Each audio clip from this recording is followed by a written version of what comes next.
नमः श्रीवर्धमानाय निर्धूतकलिलात्मने सालोकानां त्रिलोकानां यद्विद्यादर्पणायते। दान यह शब्द दा यच्छ इस धातु से बना है। क्या कहा? दान यह शब्द दा डैश हाइफन यच्छ इस धातु से बना है, जिसका अर्थ होता है देना। ठीक है, कि क्या देना? कुछ भी दो। अपने पास जो उपयोगी वस्तु है उसको दूसरे के उपकार के लिए देना, उसे दान कह सकते हैं। फिर वो वस्तु कुछ भी हो सकती है, दूसरे के उपकार में आ रही है, उसके भलाई के काम में आ रही है। अगर थोड़ा मोक्ष मार्ग की बात करें तो उसी मोक्ष मार्ग को प्रशस्त कर रहा है, हाँ कर रहा है, वो डेफिनेटली दान कहलाएगा। मोक्ष मार्ग को प्रशस्त नहीं कर रहा है, वो दान नहीं कहलाएगा। दान की इतनी भर परिभाषा है। प्रश्न को उपस्थित हो सकता है कि अपने पास, मतलब दान का क्या अर्थ कहा? अपने पास जो वस्तु हो उसको देना। ठीक है, 4 शिक्षाव्रतों में अन्य आचार्यों ने, विद्वानों ने अतिथि संविभाग ऐसा शिक्षाव्रत लिया है, जो कि टोटली आहार और औषधि दान से ही संबंध रखता है। बराबर जी, बराबर। प्रश्न एक उपस्थित होना बड़ा स्वाभाविक है। जिनके पास स्वयं का बनाया हुआ आहार नहीं है, जैसे 9वीं प्रतिमा, 10वीं प्रतिमा, 11वीं प्रतिमा और मुनिराज, इनके पास तो अपना बनाया हुआ कुछ भोजन ही नहीं है। वे कहाँ से दान दे पाएंगे? उनके फिर दान का स्कोप ही खत्म हो जाएगा। अच्छा चलिए, मुनिराज की अपन एक दफा थोड़ी बाजू में रखते हैं, क्योंकि वे श्रावक के कैटेगरी में नहीं आते, उनको अतिथि शिक्षाव्रत वगैरह क्या लागू होना। परंतु 9वीं 10वीं 11वीं प्रतिमाधारी, प्रश्न मेरा ये श्रावक है या नहीं है? डेफिनेटली श्रावक है। उनको ये 12 शिक्षाव्रतों में से अतिथि संविभाग लागू होगा या नहीं होगा?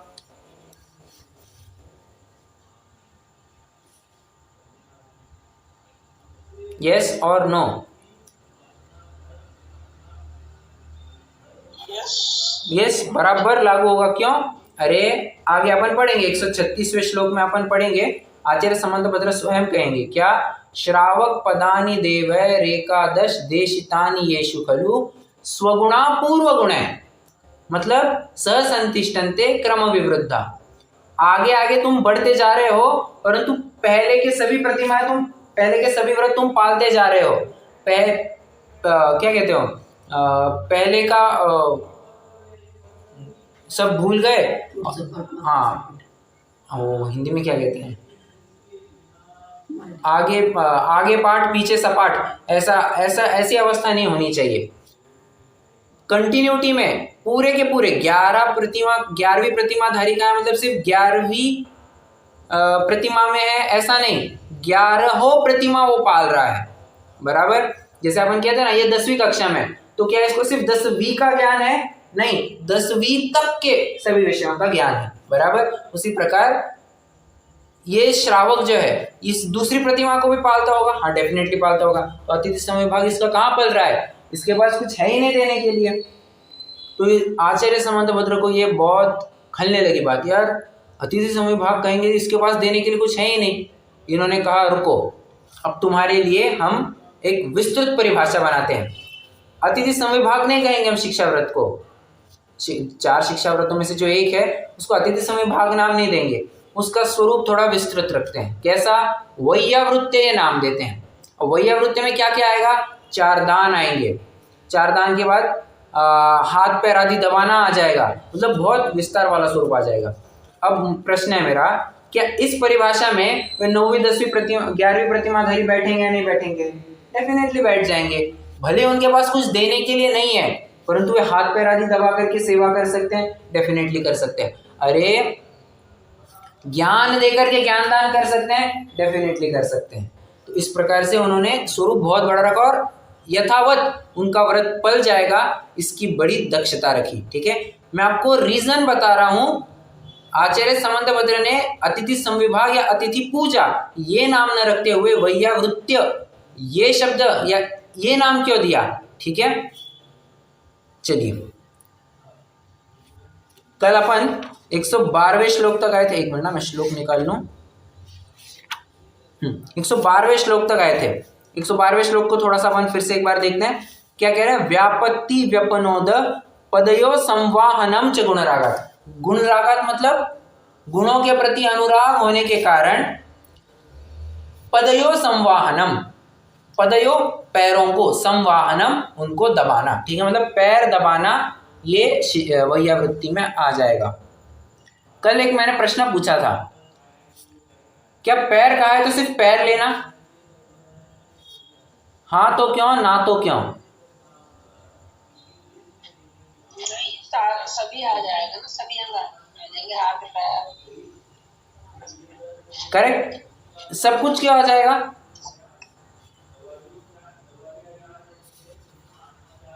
यहां तो सिर्फ पैर लिखा है, सब कुछ क्यों आना चाहिए?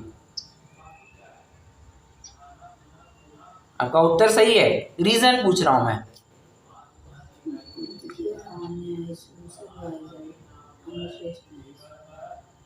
करेक्ट, एक उत्तर।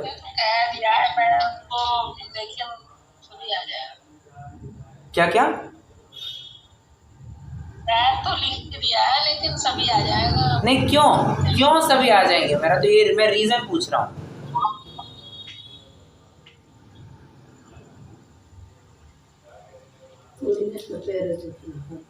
Correct correct correct correct. जो दो उत्तर मुझे अपेक्षित है, दोनों उत्तर हमारे माता जी ने फटाफट दे दी, बहुत अच्छा।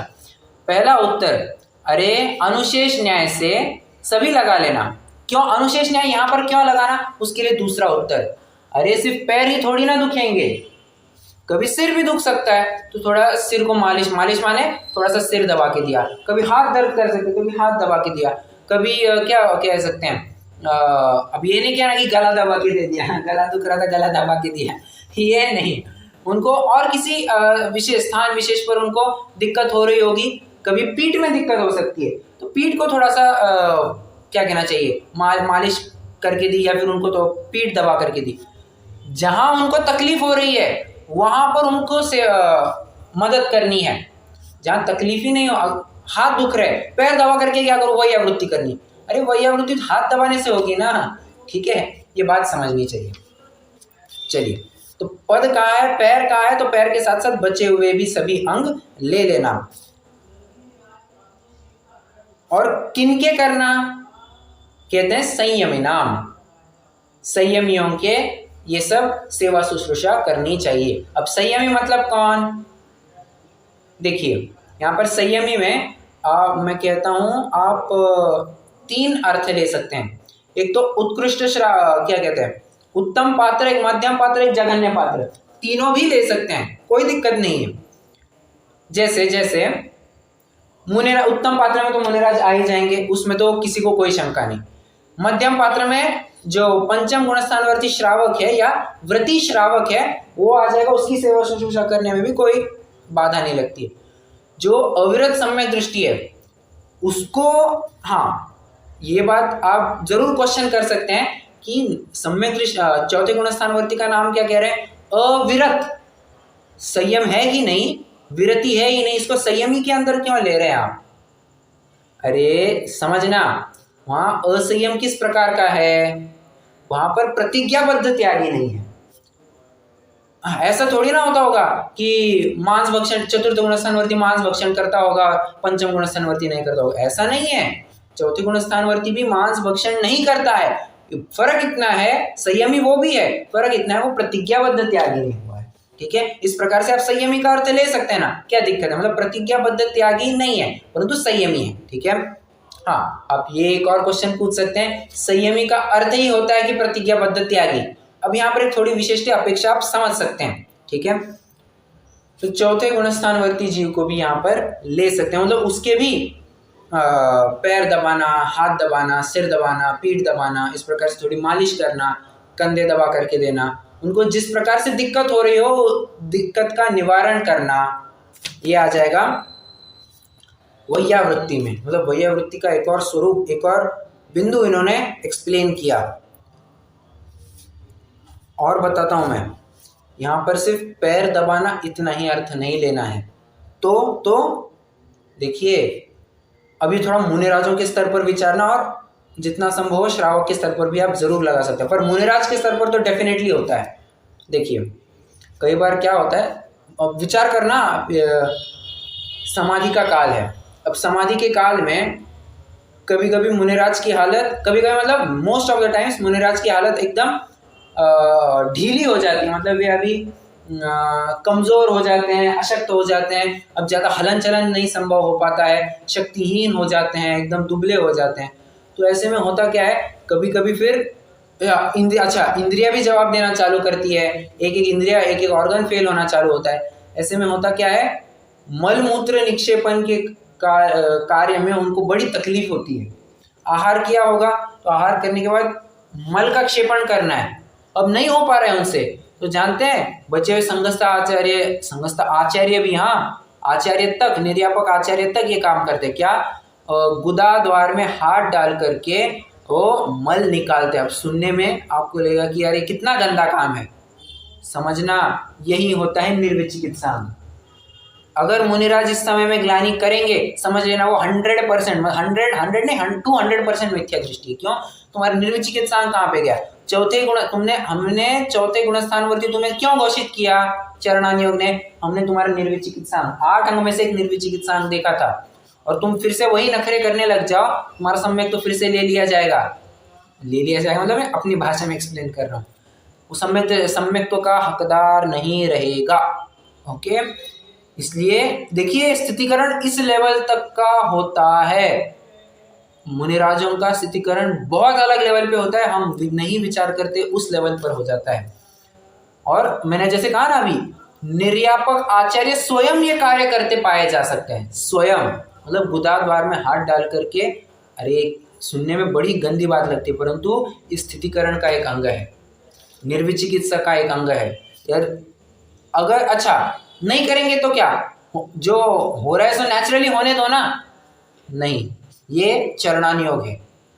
अध्यात्म की बात थोड़ी बाद में करेंगे, वर्तमान में उस शपथ के परिणामों को सुधारने का कार्य हमारे ऊपर, उसकी जिम्मेदारी हमारे ऊपर, और भावों का और क्रियाओं का निमित्त नैमित्तिक संबंध होता है। कहीं ऐसा ना हो जाए कि इस चक्कर में वो अपने परिणामों को एकदम हल्का कर दे और उसकी गति बिगड़ जाए। हम गति बिगड़ने की कीमत पर ये कभी भी नहीं कर सकते, तो उसके लिए हम चाहे वो करने को तैयार है। देखिए मतलब किस लेवल की ये वैयावृत्ति कर सकते हैं, बहुत अलग लेवल की वैयावृत्ति होती है। आपने वो एक समाधिस्थ मुनिराज का फोटो देखा है, मतलब जगह जगह मंदिरों में बनाया जाता है, कोई पैर दबा रहा है, कोई हाथ दबा रहा है, कोई सिर को अपने पैरों पे लेकर के उनके सिर की मालिश कर रहा है, और एक आचार्य या एक मुनिराज उनको उपदेश दे रहे हैं। उपदेश देना ये भी वैयावृत्ति है। वैयावृत्ति मतलब मैं एक तरह से अर्थ बताऊं तो स्थितिकरण का भी दूसरा रूप कह सकते हैं। वैयावृत्ति करना मतलब क्या, एक प्रकार से स्थितिकरण करना ही है। फर्क कहाँ पड़ेगा, स्थितिकरण किस रूप से कर रहे हैं, आप हाथ पैर दबा करके कर रहे हैं, या आप कुछ आहार दान दे करके कर रहे हैं, औषधि दान दे करके कर रहे हैं, उपकरण दान दे करके कर रहे हैं, आवास दान दे करके कर रहे हैं, किस रूप से कर रहे हैं फर्क वहां पर पड़ेगा, परंतु ये एक प्रकार से स्थितिकरण की विशेष चर्चा यहाँ पर मिलेगी। ठीक है, देखिए मैं यहाँ पर थोड़ा सा पढ़ता हूँ।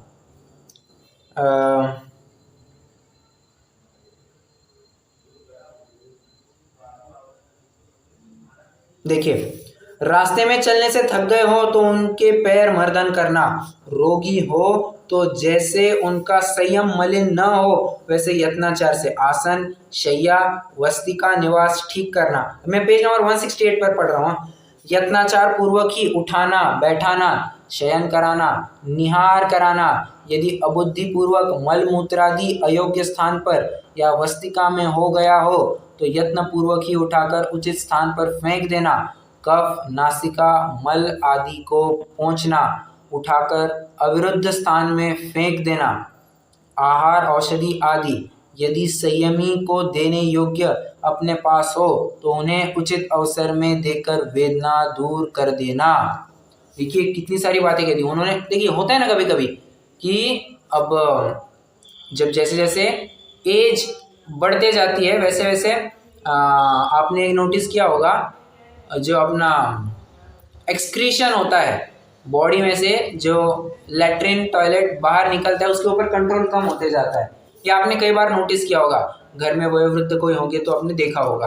तो उसके ऊपर कंट्रोल कम होते जाता है, मतलब कब लघवी हो जाए या कब लैट्रिन हो जाए, कब मतलब क्या कहना चाहिए, पॉटी हो जाए, अब मैं कह रहा हूँ, तो समझ में नहीं आता है उस व्यक्ति को, सेंसेशन इतना कम हो जाता है, इंद्रियां इतनी कमजोर हो जाती है। तो ऐसे में अब वो तो मुनिराज है, मुनिराज थोड़ी कोई डायपर वगैरह लंगोट वगैरह पहनते होंगे, बिल्कुल नहीं पहनते हुए, तो अपरिग्रही है। तो ऐसे में कभी कभी रास्ते में ही मलमूत्र का क्षेपण हो सकता है, नहीं हो सकता है, डेफिनेटली हो सकता है। तो ऐसी स्थिति में क्या करना, अब परिमार्जन करके तो थोड़ी देखे थे, ये जरूर रुकना, मैं परिमार्जन करता हूँ फिर जो निकलना निकलेगा, ये इतना टाइम नहीं होता है, वो कंट्रोल ही इतना कम होता है कि वो गिर जाता है। वैसे में मुनिराज क्या करेंगे, यथावत परिमार्जन करेंगे, एक स्थान देखेंगे और ये जो मलमूत्र गिरा है उसको उठा करके उस स्थान पर यथावत डाल देंगे और फिर अपने भी हाथों की शुद्धिकरण करके साफ कर देंगे। देखिए इस तरह से स्थितिकरण करते हैं।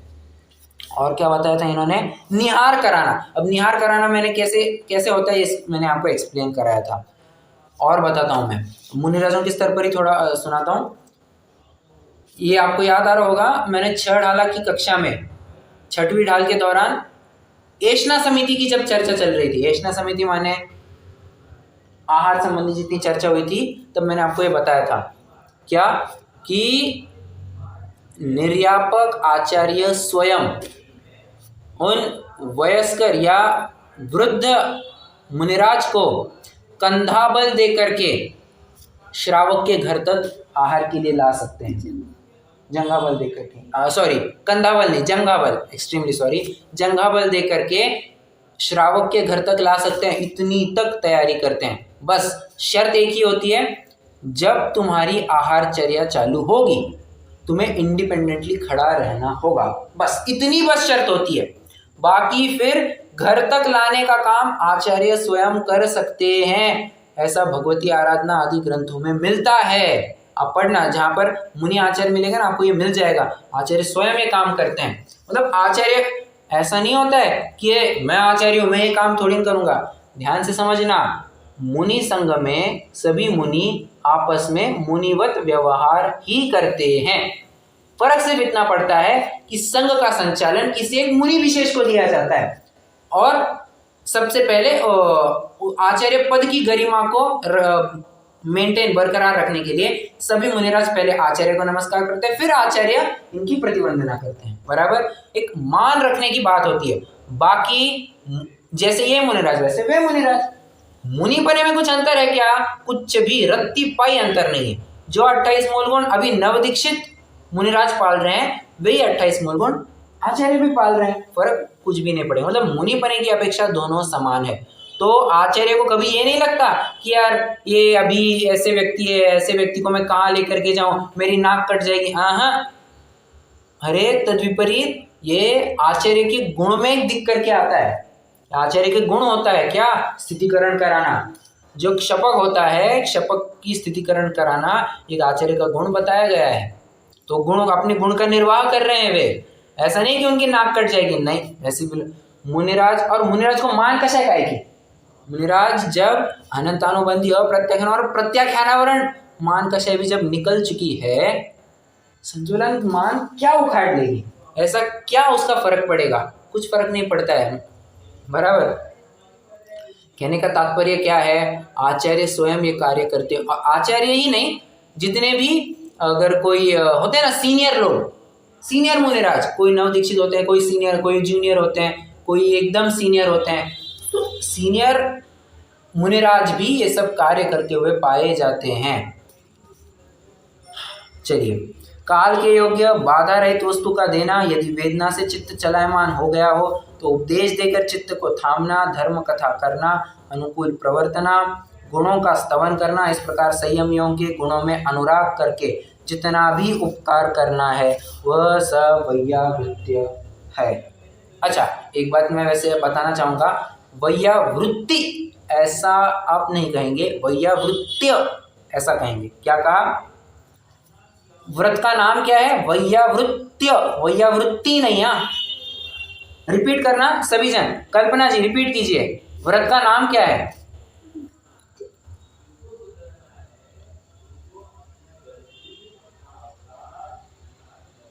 वैयावृत्य है, वैयावृत्ति नहीं। ओके, डॉक्टर साहब आप बोलिए, मैं सबसे बुलवा रहा हूँ। हाँ?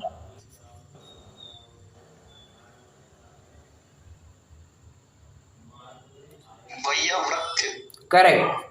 शशि जी बोलिए। वैयावृत्य। कुमकुम जी बोलिए। वैयावृत्य। कल्पना जी आप कुछ कह रहे थे, शायद बोल रहे थे आप।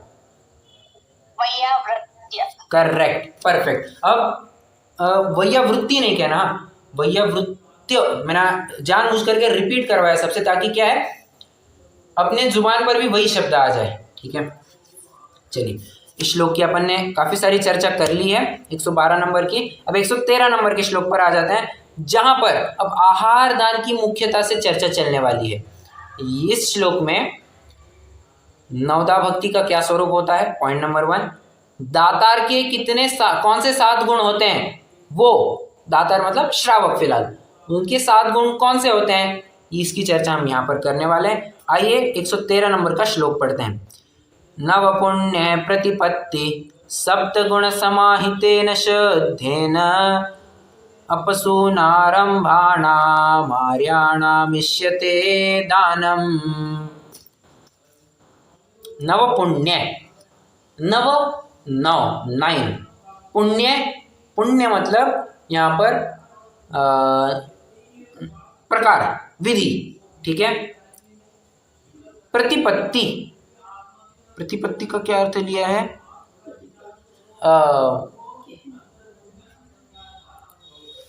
उनकी आवभगत का ही अर्थ है। एक मिनट, हाँ याद नहीं आ रहा, मैं चेक कर लूँ। यस, एक्चुअल में प्रतिपत्ति मतलब पड़गाहन होता है। करेक्ट, बात तो सही है, बस मैं एक बार देख लूँ।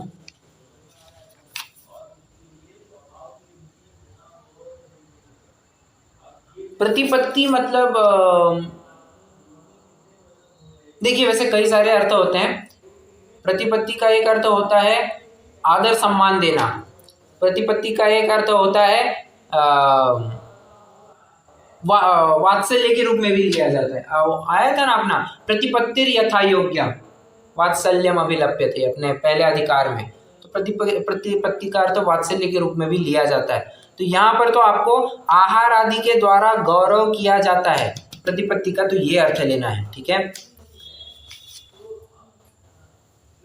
हाँ पड़गाहन ये तो अर्थ बनता ही है। तो पड़गाहन कैसे करना, नवदा भक्ति पूर्वक। अब क्या है नवदा भक्ति, करेंगे चर्चा।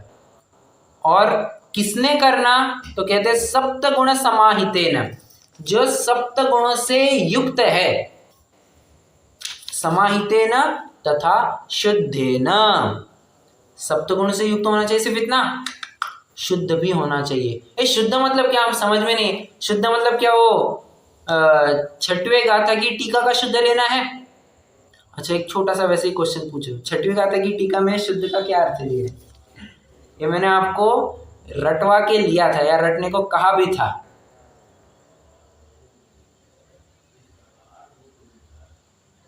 आपको हल्का हल्का कुछ भी हिंदी में आ रहा है, हिंदी में याद आ रहा है, हिंदी में बताइए। संस्कृत की मैं अपेक्षा नहीं रख रहा हूँ, हिंदी में याद आ रहा है, हिंदी में बताइए। समय सार के 6वीं गाथा की टीका में शुद्ध का क्या अर्थ लिया। नहीं है, टीका, टीका नहीं, उसकी टीका में शुद्ध का एक विशिष्ट अर्थ किया है। टीका की बात कर रहा हूँ, गाथा की नहीं, गाथा की टीका।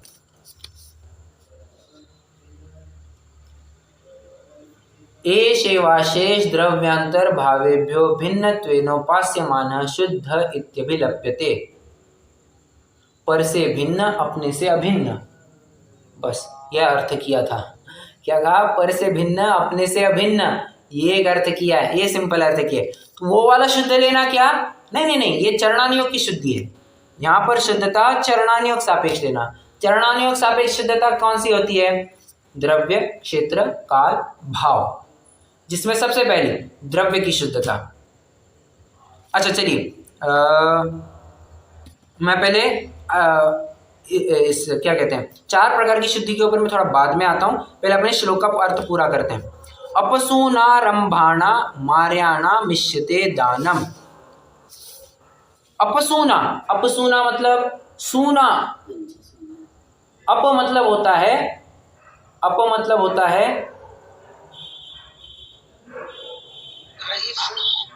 उसके बगैर,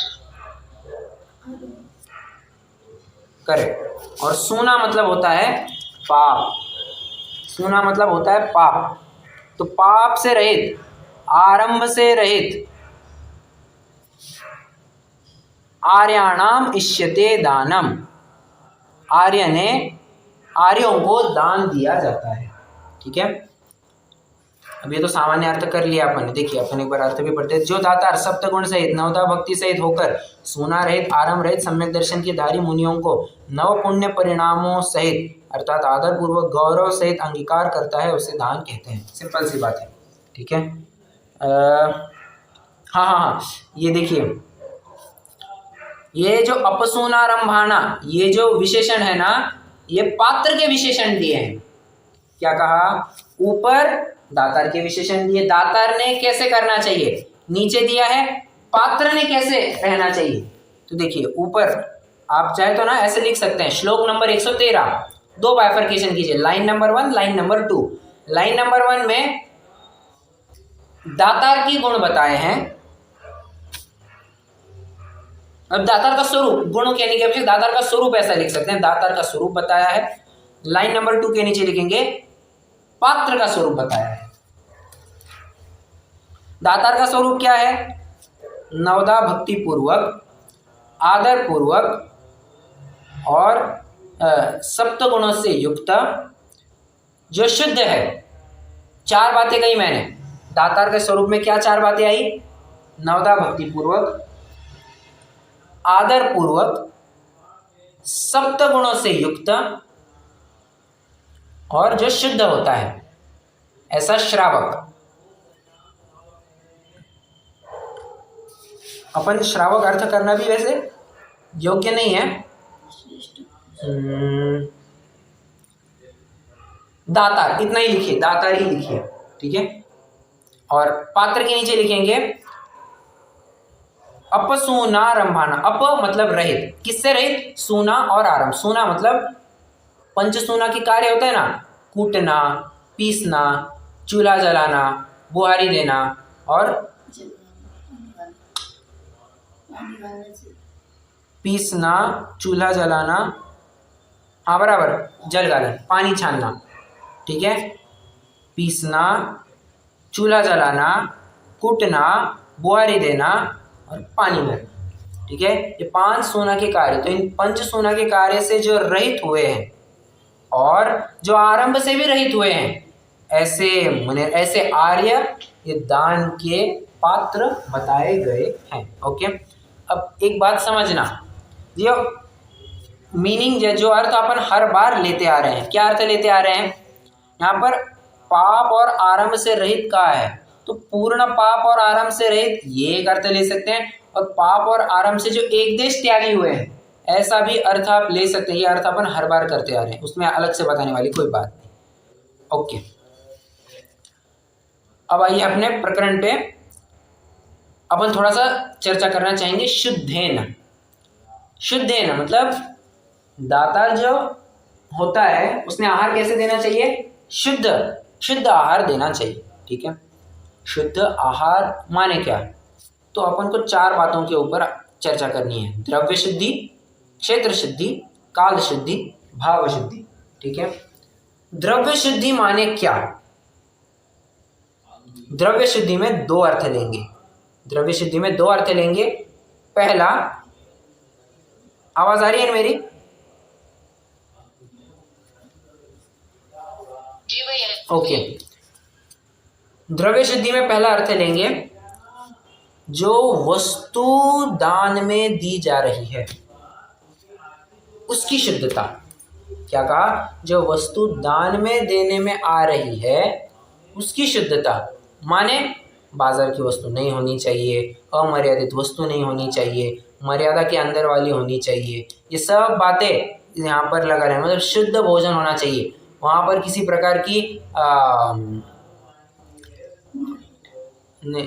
मिलावट या गड़बड़ नहीं होनी चाहिए, शुद्ध भोजन होना चाहिए। शुद्ध मतलब प्योरली शुद्ध, अशुद्धता का अंश भी नहीं होना चाहिए। ठीक है, शुद्ध भोजन ये शुद्ध द्रव्य में आ गया।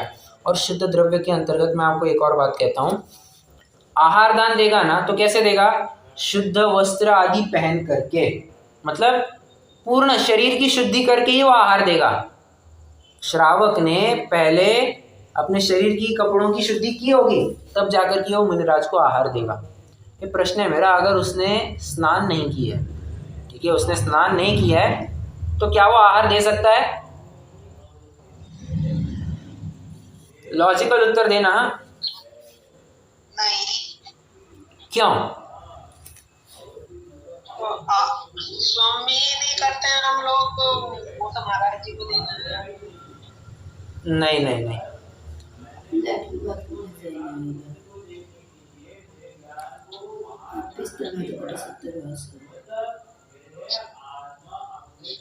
देखिए रात के सोए हुए हैं। क्या क्या? हाँ, रात के सोए ना, आलस भरा हुआ है। Correct correct correct, yes yes yes, perfect. देखिए इसमें मैं थोड़े से मेन रीजन बताता हूँ। मुनिराज को आहार कहाँ पर दिया जाता है, पहले इसका उत्तर दीजिए।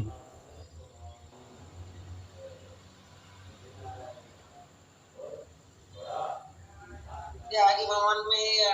क्या क्या? जैसे मंदिर के पास आके त्यागी भवन में बनते हैं ना, वहाँ पर भी आहार लग जाते हैं। यथा योग्य विधि क्या है? वर्तमान की विधि की बात नहीं कर रहा हूँ।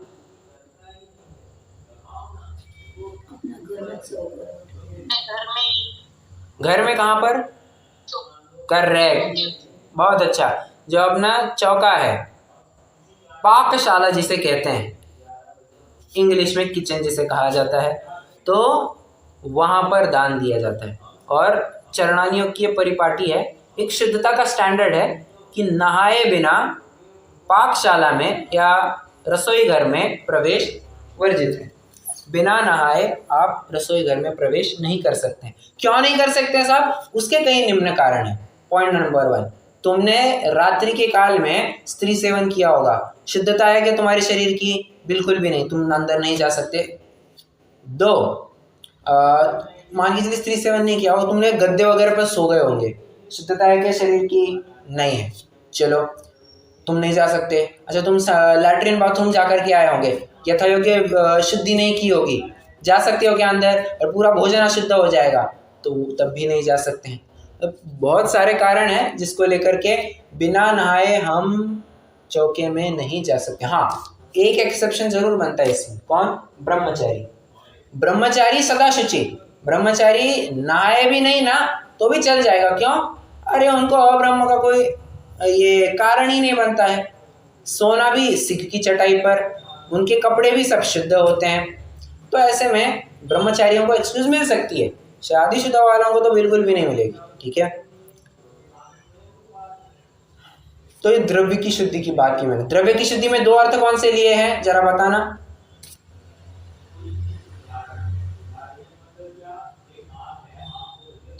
तो जो चीज दे रहे हैं दान में, उसकी शुद्धि आहार में। ओके, और एक और जो देने वाला है वो उसकी खुद के स्वयं की शुद्धि।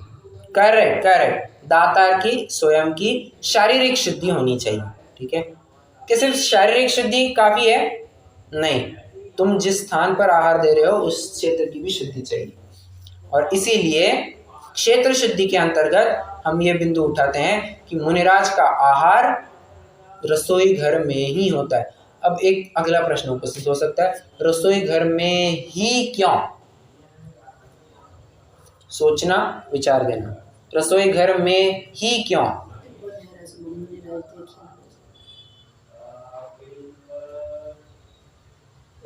दूसरी सब जगह पे तो आना जाना लगा अच्छा रहता होगा ना सबका स्किल। ठीक है, यस, ये एक रीजन है, one of the reasons, correct. और टोक्यो में कितना भोजन बना है उसका आप मिलेंगे। बहुत अच्छा, बहुत अच्छा, ये एक मुख्य कारण है। ठीक है, तो वो रसोई घर से बाहर लेकर के जाएंगे तो क्या बचा फिर, क्या किस तरह से झोल झाल चल रहा है, कुछ नहीं अपन कह सकते हैं। इसलिए चौके में ही भोजन होगा। क्षेत्र शुद्धि, ऐसा नहीं कि कहीं क्या कहना चाहिए, वॉशरूम वगैरह की जगह पे ले लिया, ये तो अत्यंत घृणा। हाँ जी। एक क्वेश्चन था, वो पहले के जमाने में वो क्षेत्र शुद्धि आया ना, तो इसके ऊपर कि पहले के जमाने में जैसे घरों में लेप लगाते थे तो वो गोबर का लेप लगाते थे। हाँ हाँ, आपको मालूम है?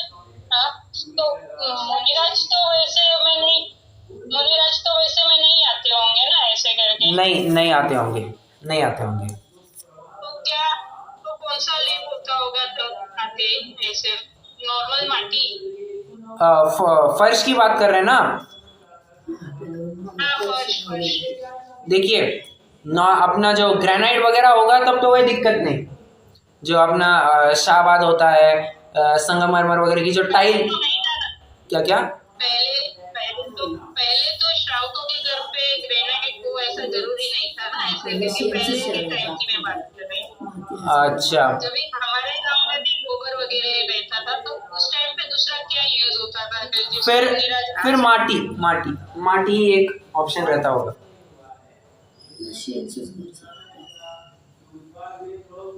मिट्टी, करेक्ट बात है आपकी। ओके। ठीक है, क्योंकि क्या है, देखिए मिट्टी में अपन देख सकते हैं कि बाबा जीव जंतु क्या है, किस तरह से है, वो देखना भी हालांकि थोड़ी सी दिक्कत वाली बात हो जाती है, परंतु गोबर में कैसा है, वहां पर साक्षात त्रसजी वगैरह होते हैं, वो मर करके वो गोबर बना रहता है। तो मेरे हिसाब से मुनिराज तो उस गोबर के इस पर बिल्कुल भी नहीं चलेंगे। ठीक है, क्या कुछ तो होता ही होगा ना उस टाइम पे भी, कुछ तो यस, करेक्ट, हाँ, उस बराबर। ही होती थी गोबर, तो हम मतलब हर में जैन यूज करता हूँ, मुझे नहीं लगता। हमारे गांव में तो क्या है, हमारे गांव में आज से 50 साल पहले ऐसे गोबर का ही फर्श हुआ करता था ऐसे। अच्छा, हमारी नानी वानी मतलब कहीं करना है तो मिट्टी का ही प्रयोग करते थे, गोबर तो हाथ में लेते भी हम लोग। मतलब डिफरेंसेस है कि कहीं पे गोबर था, कभी मिट्टी थी, बट मतलब मिट्टी की पूरी जगह के लिए, महाराज जी के लिए तो मिट्टी का ही होता है। यस, करेक्ट, हमारे यहाँ तो अभी भी सिस्टम है कि जैसे शादी होती है हाँ तो उस टाइम पे वो लोग लेके आते और अपने ये घर में जो भी अभी टाइल्स वाले घर है हाँ उसमें भी वो लोग गोबर से लेप करते हैं। हाँ, जैसे पहले कैसा था कि शादी होती थी ना तो उस घर में वो लोग गोबर के लेप किया करते थे। बराबर, तो अभी भी वो सिस्टम चली आ रही है ऐसे करके, ओके करते ही रहते हैं लोग। वो कुल परंपरा से कर रहे हैं, बराबर।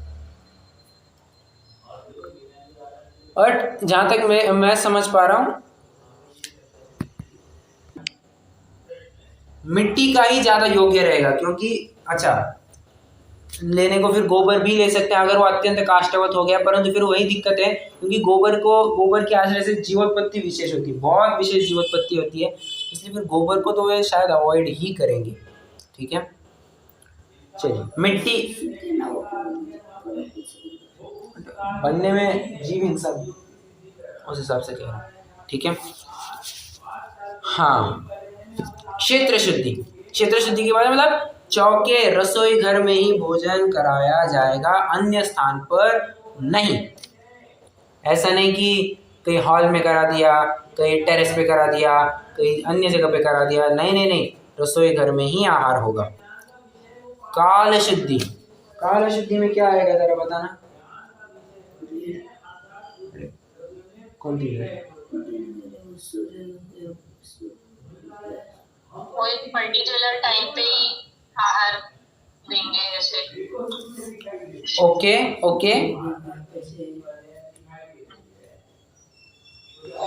समय जैसे बारिश वगैरह हो रही हो तो नहीं हो पाने का है।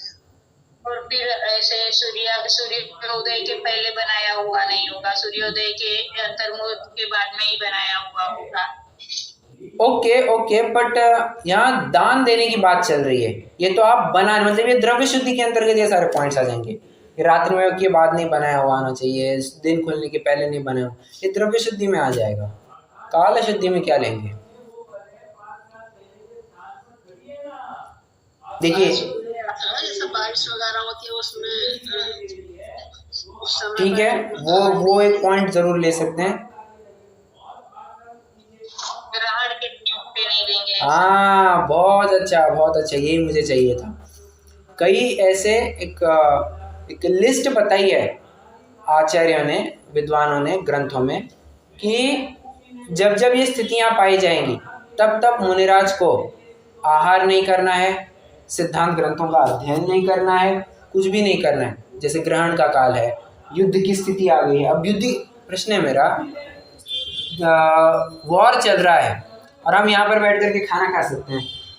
नहीं, मुनिराज को इतना तो सामाजिक भान होता ही होता है। युद्ध चल रहा है, युद्ध के काल में आहार के लिए नहीं निकलेंगे। और बोलना जरा, राज्यद्रोह हो गया हो या राज्य का आदेश हो, जैसे कोविड वगैरह में हो गया था ना, इस क्षेत्र में कोई नहीं आएगा, क्वारंटाइन कर दिया जाएगा, या क्या कहना चाहिए, नाकाबंदी की जाएगी, बस उस हिसाब से भी हो सकता है। ठीक है, अब ऐसा तो नहीं है कि मुनिराज छलांग लगा करके आ जाएंगे, ऐसे छलांग वलांग नहीं लगाते मुनिराज। ठीक है, काल की शुद्धि। और क्या कह रहा था? नहीं, काल शुद्धि में और क्या क्या आएगा? ग्रहण आएगा,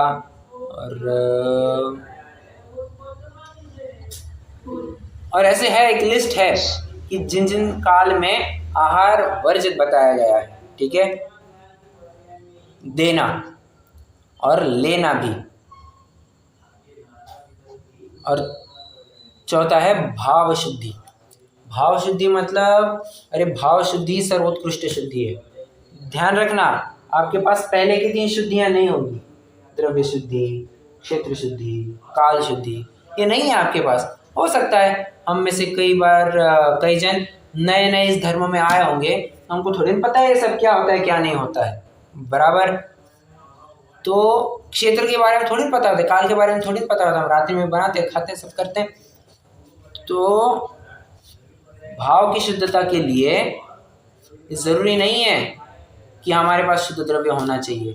अब भावना भाव देने वाले की योग्य आपको पुण्य लग जाएगा, उसमें कुछ भी ज़्यादा करने की ज़रूरत नहीं है, बस भावना भाव। और भावना मतलब सच्चे दिल से, सच्चे हृदय से, सच्चे मन से हमें भावना भानी चाहिए। ये बात ख्याल में रखनी चाहिए। भावना की शुद्धता, भावनाओं की उज्ज्वलता कितनी कितनी महत्वपूर्ण है। अगर भावनाओं की उज्ज्वलता नहीं होगी, संभव नहीं है आगे बढ़ना। मतलब ऐसा हो गया कि मेरे अंदर में तो इच्छा नहीं है, बस अब क्रिया करनी है तो करे जा रहा हूँ, किसी दूसरे का प्रेशर है, या तो पत्नी का प्रेशर है या तो पति का प्रेशर है, बस आहार देना है तो देना है, ऐसा नहीं। ठीक है, शुद्धेन का अर्थ कर लिया अपन ने, द्रव्य, क्षेत्र, काल, भाव की अपेक्षा शुद्धता बरकरार होनी चाहिए। ठीक है, हाँ। अब देखिए, जो नवधा भक्ति है और सप्तगुण मतलब श्रावक के 7 गुण हैं, इनकी चर्चा अपन कल से प्रारंभ करेंगे। क्योंकि क्या है, इसको स्वरूप को समझाने के लिए एट एक स्ट्रेच 1 पीरियड ऑफ टाइम लगेगा, ऐसे बीच बीच में उठ करके करा के नहीं हो पाएगा, इसलिए 1 सेट में ही लेना योग्य रहेगा। ठीक है, अभी के लिए कोई प्रश्न हो पूछ सकते हैं।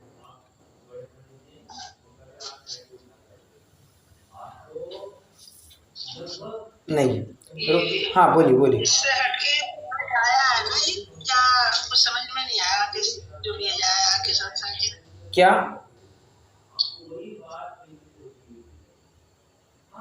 सभी पे आया होगा।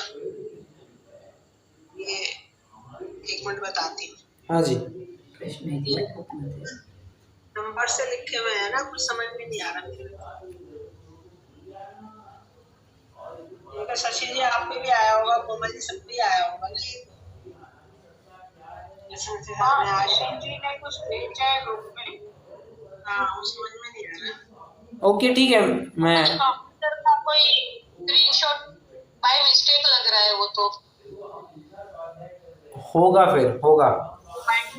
हाँ, बाय मिस्टेक कोई